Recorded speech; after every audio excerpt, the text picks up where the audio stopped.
बिस्मिल्लाहिर्रहमानिर्रहीम। Dear students, I am Sohail, your mathematics teacher.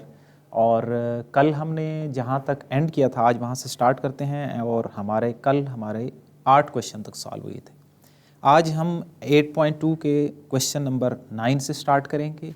हम equation of lines को discuss कर रहे थे और आज का जो टॉपिक है बहुत इंपॉर्टेंट इस हवाले से है कि इसका एक क्वेश्चन ऐसा होगा कि जिसमें जो भी आपने सारी चीज़ें, सारे फार्मूलाज वगैरह पढ़े होंगे वो सारे इसके अंदर रिकॉल होंगे। तो उससे ये होगा कि क्विक आपकी एक्सरसाइज की रिवीजन भी हो जाएगी और इम्पोर्टेंस ऑफ एक्सरसाइज जो है वो भी इस क्वेश्चन के अंदर होगी, जो हमारा 9 से 11 का पोर्शन है। अगर हम क्वेश्चन नंबर 9 की बात करें तो find the equation of perpendicular bisector. Perpendicular bisector की पहले हमने बात नहीं की है। उसकी वजह यह है कि आपने आल्टीट्यूड्स की तो बात की है लेकिन परपेंडिकुलर बाइसेक्टर हमारा डिस्कस नहीं हुआ। आल्टीट्यूड्स आपको पता है, एक सामने वाले वर्टेक्स से जो सामने वाली अपोजिट लाइन है उसके ऊपर अगर 90 का एंगल बनाएगा तो वो आल्टीट्यूड होगा। परपेंडिकुलर जो बाइसेक्टर होता है बाइसेक्ट करता है।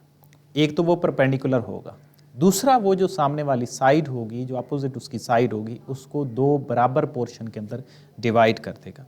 अब यहाँ पे क्या है कि आपने equation of the perpendicular bisector निकालनी है और ज्वाइनिंग जो लाइन है ना उसके आपको पॉइंट दिए गए हैं जी। तो स्टार्ट करते हैं क्वेश्चन नंबर हमारे 9 से कि हमारे पास हैं ये 2 पॉइंट हैं, एक 0 और 6 हैं और 2 और -2।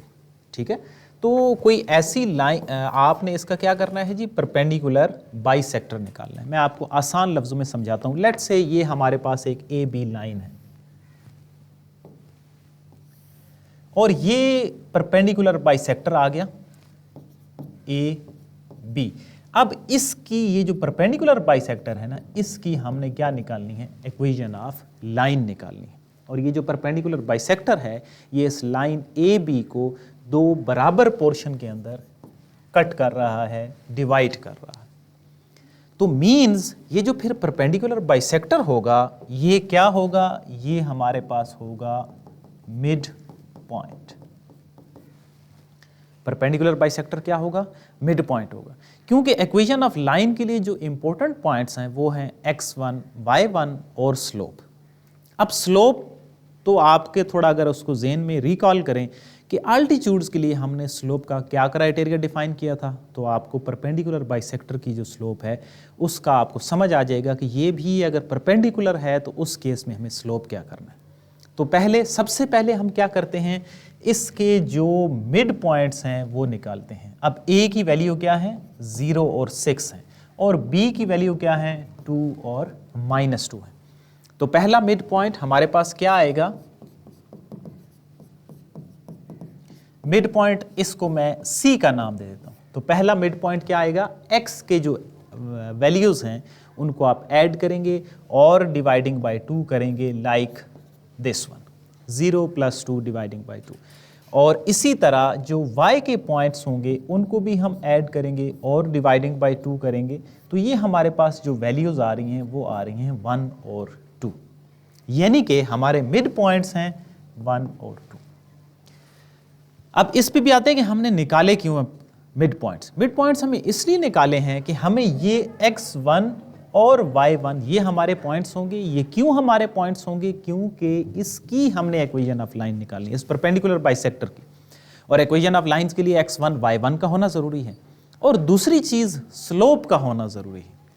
अब x1 y1 तो आ गए हमारे पास, अब बारी आती है स्लोप की। तो पहले मैं जो स्लोप है ना ये निकाल रहा हूं m ऑफ ए बी। जो हमारे ए बी पॉइंट्स हैं उनका स्लोप हम सबसे पहले निकालते हैं, y2 minus y1 over x2 minus x1। तो ये जो हमारे पास स्लोप आ रहा है ये आ रहा है -8/2 m ऑफ ए बी। तो m ऑफ ए बी हमारे पास सिंप्लीफाई होने के बाद बन रहा है -4। अब कुछ स्टूडेंट जो हैं वो यहाँ पे इसी डायरेक्ट स्लोप को यूटिलाइज कर लेंगे, लेकिन ऐसा नहीं होगा। आपका जो रिक्वायर्ड स्लोप है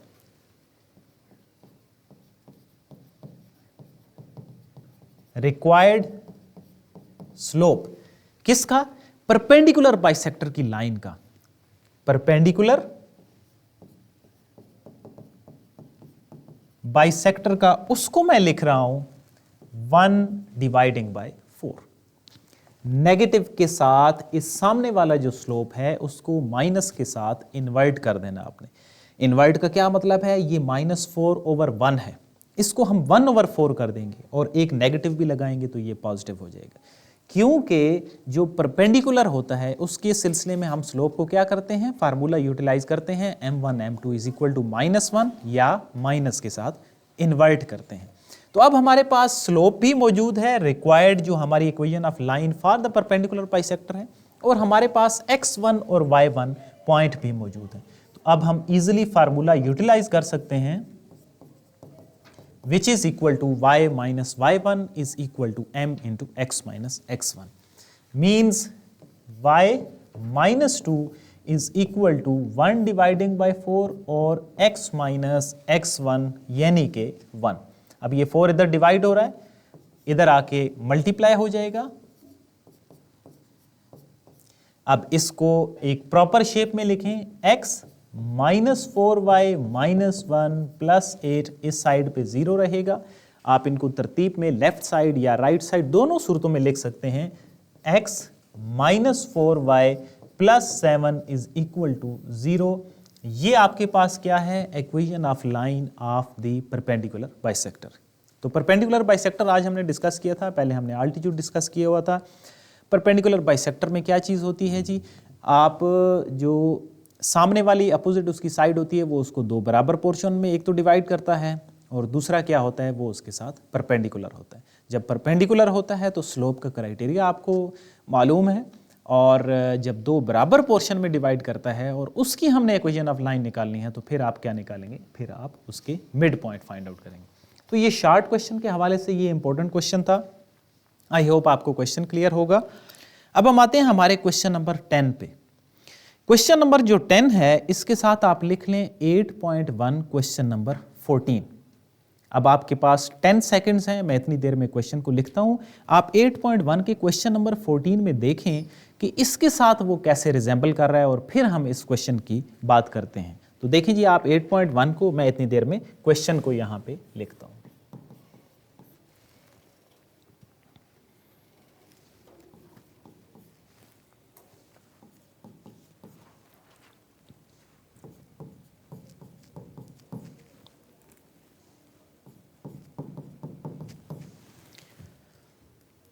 जी, तो आई होप आपने देख लिया होगा क्वेश्चन को। इसमें क्या है जी, इक्वेशन ऑफ मीडियंस निकालनी है और इक्वेशन ऑफ अल्टीट्यूड्स निकालनी है।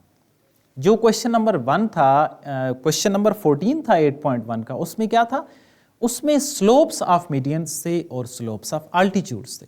अब उससे एक स्टेप हमने आगे जाना है, और एक स्टेप आगे में क्या जाना है, हमने उनकी साथ इक्वेशंस भी निकालनी है। वो जो आपने वहाँ पे मीडियंस और अल्टीट्यूड्स निकाले थे, अब यहाँ पे आप क्या करेंगे, उनकी इक्वेशंस भी निकालेंगे। तो ये एक पॉइंट एक्स्ट्रा है। लेट्स से हमारे पास सबसे पहले तो क्या है जी, एक ट्राइंगल है,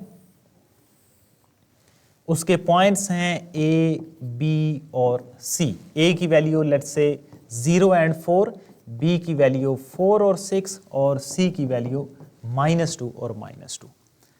तो अल्टीट्यूड्स का तो आपको क्लैरिटी है कि अल्टीट्यूड्स के लिए आपको साइड्स का भी स्लोप्स चाहिए।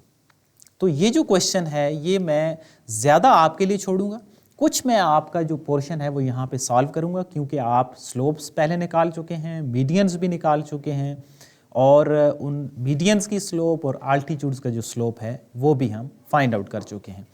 तो हम कोई एक मीडियन, कोई एक अल्टीट्यूड सॉल्व कर लेते हैं ताकि आपको क्लैरिटी रहे कि इसको कैसे सॉल्व करना है। लेट्स से मैं फाइंड आउट करता हूं स्लोप ऑफ AC, क्योंकि आपको सारी साइड का सबसे पहले तो स्लोप निकालना है। आपको साइड्स का स्लोप्स क्यों निकालना है, क्योंकि आपको अल्टीट्यूड्स के केस में साइडों का जो स्लोप है वो यूटिलाइज होगा। तो मैं AC का स्लोप निकालता हूं, which is equal to y2 minus y1 over x2 minus x1। तो ये स्लोप क्या आ रहा है जी, -6 ओवर -2, और ये माइनस और माइनस कट जाएंगे, 2 3s are 6, ये किसके इक्वल आ रहा है, ये 3 के इक्वल आ रहा है। ये हमने एक साइड जो है AC, इसका मैंने स्लोप निकाल लिया। अब सिमिलरली आप क्या करेंगे, जो बाकी साइड्स हैं उसके भी स्लोप्स आप निकाल लेंगे। स्लोप ऑफ ए बी आप निकालेंगे और इसी तरह आप स्लोप ऑफ बी सी निकालेंगे। तो ए बी का स्लोप भी इसी तरह ही आप यही फार्मूला यूज करेंगे, y2 minus y1 over x2 minus x1। ये हमारे पास क्या बनेगा, 2/4। The answer after simplification is 1/2। ये किसका आ गया, ए बी का स्लोप आ गया। अब तीसरी चीज कौन सी है जी, slope of B C, y2 minus y1 over x2 minus x1। ये किसकी इक्वल आ जाएगा जी, -8 dividing by -6। The answer is 4/3। तो ये तीनों हमने स्लोप्स जो साइड्स के हैं वो निकाल लिए। अब पहला कोई एक मीडियन हम ड्रा करते हैं। मीडियन पे उसको रिकॉल करें कि हमने क्वेश्चन नंबर जो 14 था उसमें मीडियंस के लिए क्या काम किया था।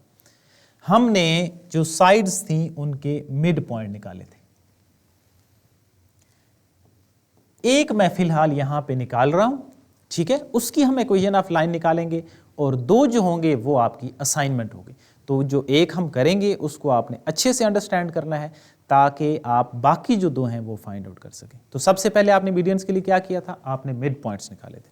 अब ई का जो है वो मिड पॉइंट निकालते हैं हम।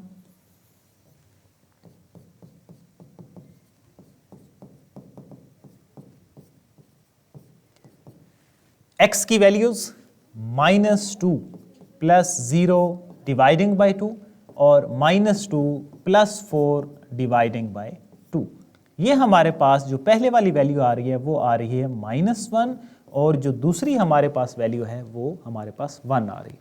-2 डिवाइडिंग बाय 2 क्या बच जाएगा, -1 और -2 प्लस 4 क्या बनेगा, 2 डिवाइडिंग बाय 2 1। ये हमारे पास -1 और 1 जो हैं वो क्या आ गए हमारे पास, मिड पॉइंट्स आ गए। अब क्या चाहिए आपको, एक तो x1 और y1 पॉइंट चाहिए और दूसरा आपको क्या चाहिए, आपको स्लोप चाहिए। अब आपको x1 और y1 जो पॉइंट्स हैं वो तो मिल गए, किसके लिए, BE जो मीडियंस है उसके लिए x1 y1 आपके पास पॉइंट आ गए हैं, -1 और 1। अब दूसरी चीज क्या चाहिए, आपको स्लोप चाहिए। तो slope of median BE is equal to, B और E दोनों पॉइंट्स आपके पास मौजूद हैं, इनके ऊपर आप स्लोप का फार्मूला लगाएंगे, 6 - 1 यानी कि y2 minus y1 dividing by x2 minus x1। The answer is 5/5 और सिंप्लीफाई होने के बाद ये क्या बन जाएगा, 1 बन जाएगा। अब आपके पास स्लोप्स भी हैं, आपके पास x1 और y1 पॉइंट भी हैं, तो आप इक्वेशन ऑफ लाइन का फार्मूला यूज करेंगे, is equal to m into x minus x1, यानी कि y minus y1 is equal to slope x minus x1, जो कि क्या हो जाएगा, मिलके पॉजिटिव हो जाएगा। अब इसको सोल्यूशन बनाते हैं, सिंप्लीफाई करते हैं, y minus 1 is equal to x plus 1। तरतीब से लिख दें, सारी चीजों को एक साइड पे ले जाएं, इस साइड पे सिर्फ 0 रहेगा। अब इनको एक ही साइड पे हम तरतीब के साथ अगर इक्वेशन की फॉर्म में लिखेंगे तो ये हमारे पास required equation of a single median आ गई। अब सिमिलरली आपने क्या करना है, जो बाकी दो मीडियंस होंगे वो आपने खुद से ड्रा करने हैं। एक आपके पास ये मीडियन आएगा और दूसरा ऊपर से मीडियन आएगा, और उनके लिए आपने क्या निकालनी है, इक्वेशन ऑफ मीडियंस बाकी दो निकालनी है। तो ये मैं साथ में लिख रहा हूं, आपकी क्या है असाइनमेंट है, इक्वेशन ऑफ मीडियंस। तो आप एक को देखेंगे और उसी के रेफरेंस से आप जो बाकी वैल्यूज हैं उनको फाइंड आउट करेंगे। तो ये था हमारा मीडियन का केस। अब आते हैं आल्टीट्यूड्स पे।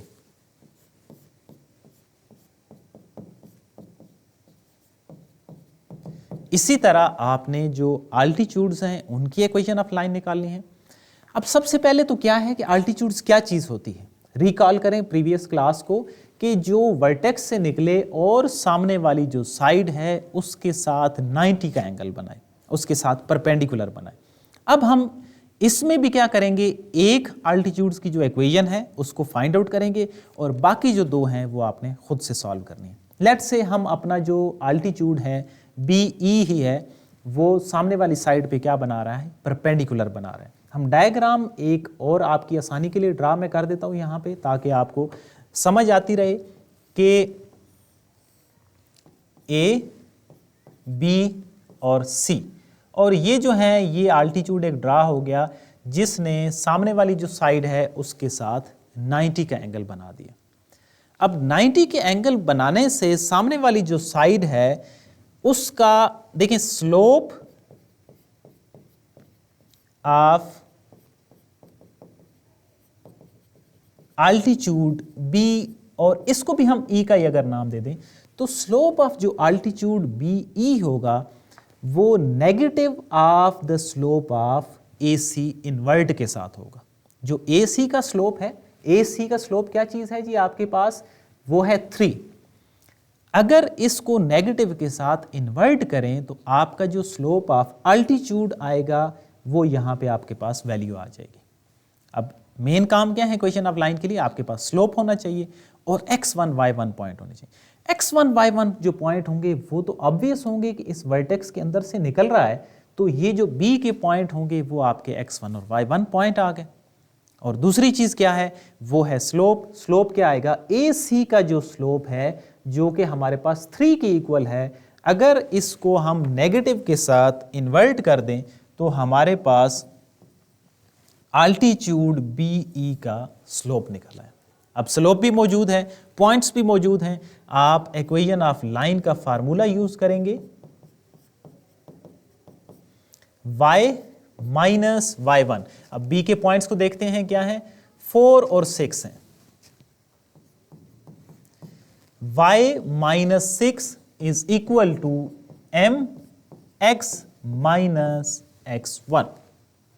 अब आपने क्या करना है, इनको सिंप्लीफाई करना है, यानी कि 3 को इधर आके आप मल्टीप्लाई करेंगे। 3y minus 18 is equal to minus x plus 4। तो ये आपके पास इक्वेशन ऑफ लाइन आ गई है। सिर्फ एक स्टेप और आपने क्या करना है, इनको आपने तरतीब से लिखना है। x को दूसरी साइड पे लेके आए, यानी कि ये इधर आएगा तो ये पॉजिटिव हो जाएगा, x plus 3y minus 18 and minus 4 is equal to 0, x plus 3y minus 22 is equal to 0। ये आपके पास एक आल्टीट्यूड की इक्वेशन आ गई। अब ये लॉन्ग क्वेश्चन में कैसे आ सकता है, लॉन्ग क्वेश्चन में आपके पास स्लोप्स आप अगर फाइंड आउट करेंगे तो उनके 2 मार्क्स होंगे, 3 आप इक्वेशंस ऑफ मीडियंस निकालेंगे उनका 1-1 मार्क होगा, और 3 आप जब आल्टीट्यूड फाइंड आउट करेंगे तो उनका 1-1 मार्क होगा, और इसी तरह आपके 8 जो मार्क्स हैं वो कंप्लीट हो जाएंगे। अब इसके जो रिमेनिंग आल्टीट्यूड्स हैं कितने रह गए, 2। ये आपकी क्या है, इसी को देखते हुए ये आपने एज ए असाइनमेंट खुद सॉल्व करना है। तो उससे क्या हो जाएगा, आपको आल्टीट्यूड की समझ भी आ जाएगी, उनकी आप इक्वेशन भी फाइंड आउट कर लेंगे, और बाकी जो हैं वो स्लोप्स तो तीनों साइडों की निकली हुई हैं। तो ये था हमारा इंपॉर्टेंट क्वेश्चन नंबर 10, जिसको हमने रिजेंबल किया था 8.1 के क्वेश्चन नंबर 14 के साथ। यानी कि अगर आप ये एक क्वेश्चन करते हैं तो फिर 8.1 का क्वेश्चन नंबर 14 भी इसी के अंदर मर्ज होएगा, आपको उसको सॉल्व करने की ज़रूरत नहीं पड़ेगी। तो जितना आप क्वेश्चंस को एक दूसरे के साथ अटैच करेंगे उतना आपका एक तो टाइम सेव होगा, और प्रैक्टिस यानी कि स्मार्ट वर्क के ज़रिए आप कम टाइम में ज़्यादा प्रैक्टिस कर सकते हैं। अब आते हैं, मैंने क्या कहा था कि क्वेश्चन नंबर जो 11 है उसके अंदर ये जो सारे फार्मूलाज हैं इनकी एक दफ़ा प्रैक्टिस हो जाएगी। अब ये एक लॉन्ग क्वेश्चन पूरा भी बन सकता है कि ये देखें इसमें 6 वैल्यूज़ लिखी हुई हैं, इन 6 में से कोई 4 आपको दे दी जाएं तो वो 2-2 मार्क्स के करके ये लॉन्ग क्वेश्चन बहुत अच्छा लॉन्ग क्वेश्चन बन सकता है। और शॉर्ट में कैसे कर सकते हैं कि कोई से 2, अब आपको इक्वेशन दी जाए और कहा जाए कि इसका स्लोप इंटरसेप्ट फॉर्म निकालें और टू इंटरसेप्ट फॉर्म निकालें, तो ये 2-2 मार्क्स का आपका शॉर्ट क्वेश्चन बन जाएगा। और इसी तरह ये MCQs में कोई सिंगल वैल्यू से यानी कि इक्वेशन दी जाए और उसका स्लोप इंटरसेप्ट फॉर्म निकालें, तो वो आपका MCQs में भी पूछा जा सकता है 1 मार्क का। तो आइए देखते हैं इसको, और इसमें हम जो हमारे फार्मूले हैं सारे 8.2 के लिए उनको रिकॉल भी करते हैं। तो क्वेश्चन नंबर 11, आपको इक्वेशंस दी गई हैं 6x plus 8y minus 11 is equal to 0, और नीचे आपके मल्टीपल जो हैं वो इनके पार्ट्स हैं। पहले पार्ट पे आते हैं, स्लोप इंटरसेप्ट फॉर्म।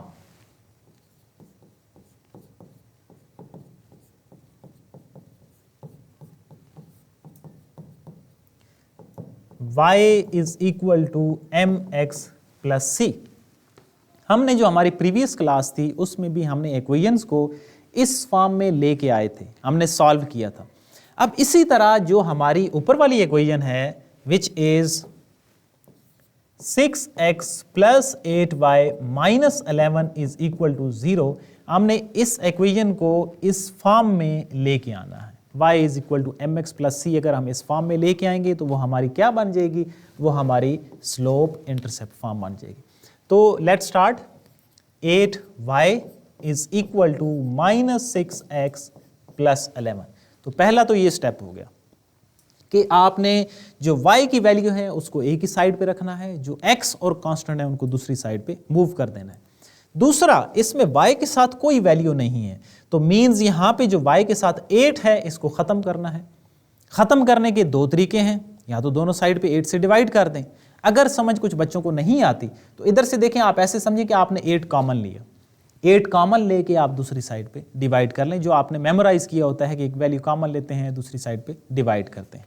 तो 8 से हम क्या कर रहे हैं, डिवाइडिंग बाय 8 बोथ साइड, दोनों तरफ से आपने 8 के साथ डिवाइड करना है।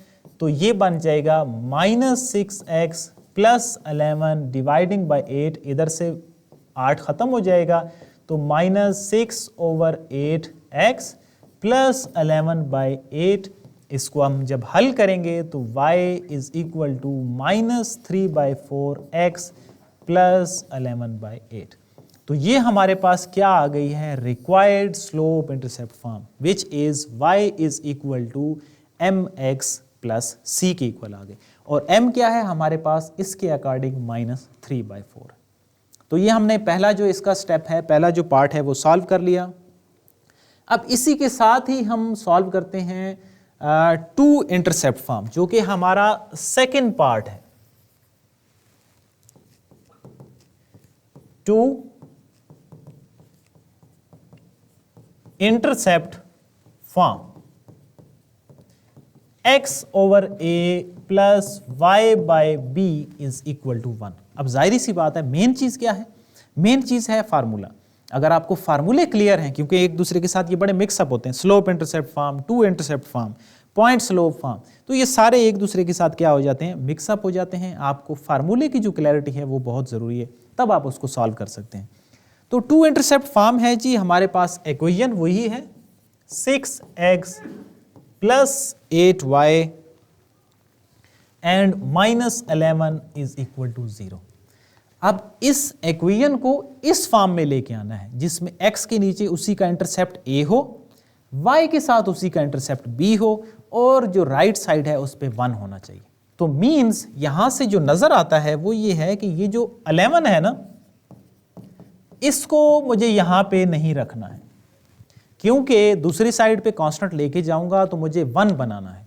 तो 1 कैसे बनाएंगे जी, ये हमने प्रीवियस इस पार्ट में भी यहाँ पे देखा है कि हमने 8 से डिवाइड किया है, तो यहाँ पे 11 है, तो डिवाइडिंग बाय 11 बोथ साइड, तो 6x plus 8y over 11 is equal to 11 dividing by 11।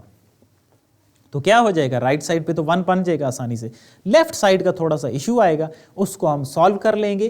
तो ये बनेगा 6 dividing by 11x plus 8 dividing by 11y is equal to 1। अब क्या होना चाहिए, x ओवर उसका कोएफिशिएंट होना चाहिए।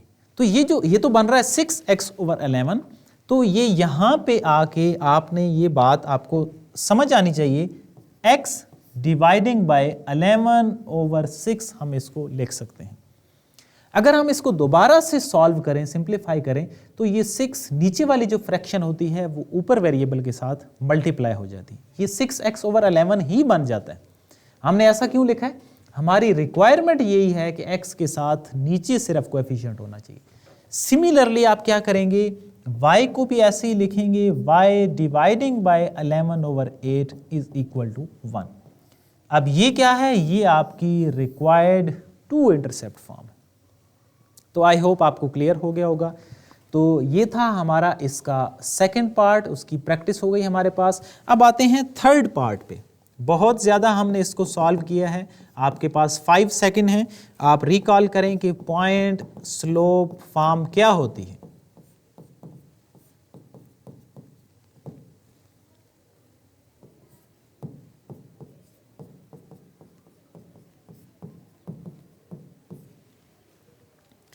अब इसमें क्या चाहिए जी, आपको पॉइंट स्लोप फॉर्म के लिए x1 y1 एक तो वैल्यूज चाहिए और दूसरा चाहिए स्लोप। अब इक्वेशन आपके पास गिवन है जो कि है जी 6x plus 8y minus 11 is equal to 0। जब इक्वेशन होती है और उसका हमें स्लोप निकालना हो तो उसकी प्रैक्टिस हमने प्रीवियस क्लास में की है दो तरीके से। एक मैंने आपको शॉर्ट फार्मूला बताया था कि m इज इक्वल टू होगा minus coefficient of x dividing by coefficient of y। और दूसरा, अगर आपको अंडरस्टैंडिंग है और आपने प्रीवियस लेक्चर को प्रैक्टिस किया है तो फिर हम स्लोप यहां पे निकाल चुके हैं पहले वाले पार्ट से। स्लोप इंटरसेप्ट फॉर्म से आपने ये स्लोप -3/4 ये निकाला हुआ है। तो जो आपको इजी लगे, अब अगर आपको ये समझ आता है तो आपने इस पहले वाले पार्ट को देख लेना है, और अगर आपको दूसरे वाला पार्ट याद है तो फिर हमारा स्लोप होगा minus coefficient of x dividing by coefficient of y। The answer is -3/4। Slope निकल आया। अब चाहिए x1 पॉइंट और y1 point. Equation of line ये आपको दी हुई है, तो पॉइंट्स के लिए क्या करेंगे जी, फॉर पॉइंट्स देखिए जी, आप क्या करें, x को 0 सब्स्टिट्यूट करें तो आपके पास y का पॉइंट आ जाएगा और दोनों मिलके क्या हो जाएंगे, एक पेयर ऑफ पॉइंट्स, यानी कि ऑर्डर पेयर में x1 और y1 आ जाएगा।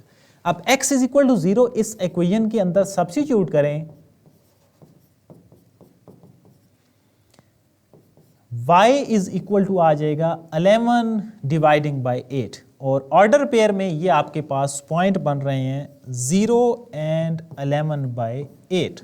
अब ये कौन से पॉइंट होंगे, ये हमारे पास x1 और y1 पॉइंट होंगे।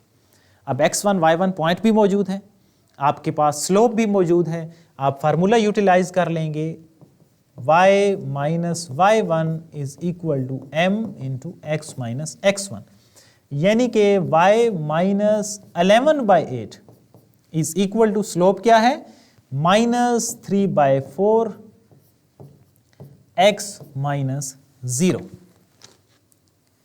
अब इसको सॉल्व करते हैं,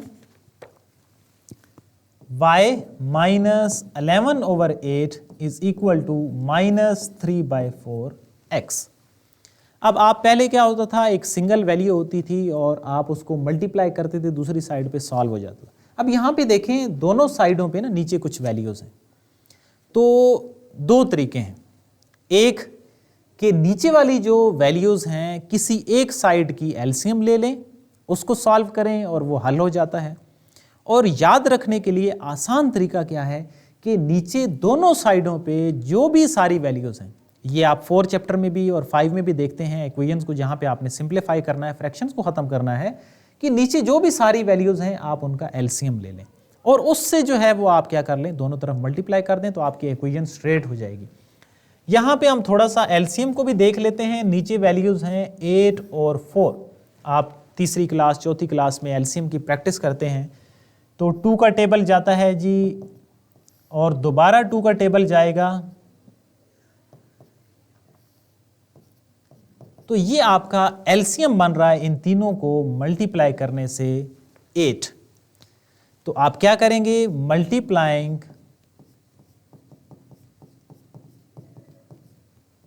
एलसीएम जो कि 8 है बोथ साइड, तो दोनों तरफ हर टर्म के साथ आप मल्टीप्लाई करेंगे तो इक्वेशन आपकी क्या हो जाएगी, स्ट्रेट हो जाएगी। मल्टीप्लाई करते हैं 8 multiply by -11/8 dividing by 8 is equal to -3/4x multiply by 8। तो इससे क्या इक्वेशन बनेगी, 8y -11 is equal to -6x, इसको तरतीब से लिखें 6x plus 8y -11 is equal to 0। तो ये आपकी क्या आ गई जी, तीसरा पार्ट हमने सॉल्व कर लिया पॉइंट स्लोप फॉर्म। अब आते हैं 2 पॉइंट फॉर्म पे। 2 पॉइंट के लिए देखिए, एक तो हमने इसी के साथ हम उसको लिंक करते हैं। देखिए फॉर पॉइंट्स 2 पॉइंट के लिए क्या होता है, फार्मूला सबसे पहले आप अपना रिकॉल करें। 4 पार्ट में y minus y1 over y2 minus y1 is equal to x minus x1 dividing by x2 minus x1। तो अब इसमें 2 पेयर ऑफ पॉइंट्स यूटिलाइज हो रहे हैं।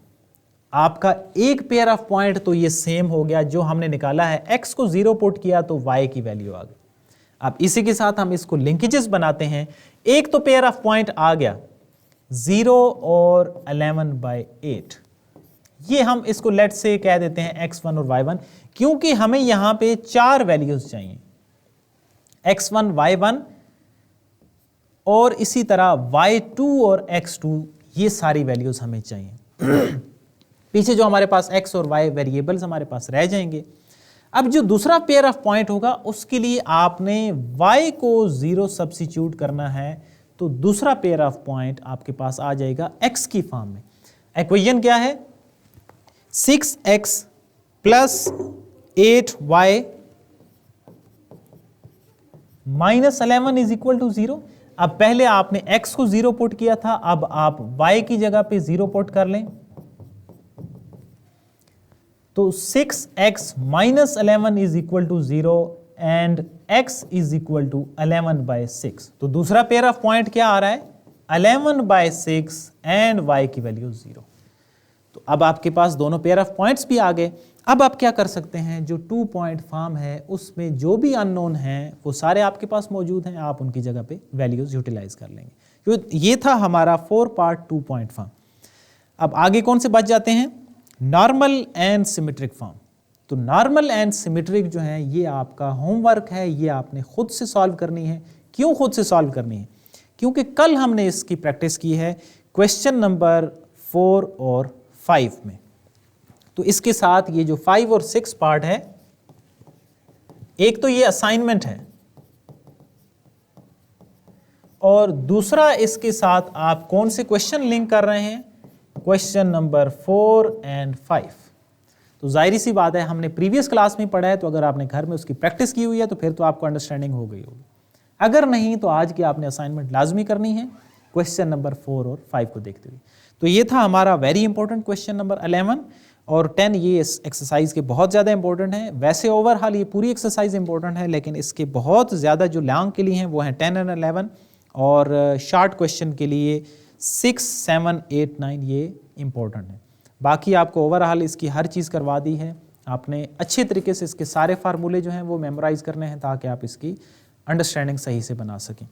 तो नेक्स्ट क्लास में हम क्या स्टार्ट करेंगे जी, हम 8.3 को स्टार्ट करेंगे और उसकी जो प्री रेक्विजिट्स हैं कि मेजर ऑफ एंगल्स के लिए कौन से फार्मूले हैं वो आपने 1 से 2 पेज 174 और 175 इनको रीड आउट कर लेना है।